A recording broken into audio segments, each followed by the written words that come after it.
कहते हैं जो हराम का निवाला खाता है वो जिंदगी में भी बेचैन रहता है और मौत के बाद कब्र भी उसे चैन नहीं देती। वो आदमी एक सरकारी अफसर था। लोग उसे ईमानदार कहते थे, मगर उसके दस्तखत की कीमत तय होती थी। हर फाइल के नीचे एक नोट रखे बिना उसकी कलम नहीं चलती थी।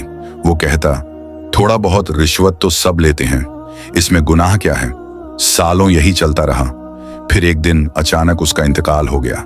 जनाजा निकला, लोग दुआएं करते रहे, कब्र खोदी गई, मिट्टी दी गई, सब लौट गए।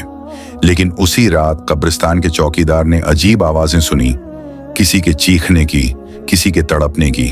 वो डरा, पर अगली सुबह सबको बताया। लोग कब्र के पास पहुंचे। मिट्टी ताजा थी, जैसे अंदर कुछ हिल रहा हो। इमाम ने कहा, यह रिश्वतखोर था, फरिश्ते अब उससे सवाल कर रहे होंगे। और उसी पल मिट्टी के नीचे से सांपों की सरसराहट सुनाई दी। कब्र के ऊपर उभर आए दो बड़े निशान, जैसे किसी ने मोटे मोटे सांप अंदर लपेट दिए हों। कब्र से चीख की आवाज आई, मुझे सांपों से बचा लो, मैं अब जवाब दे नहीं पा रहा।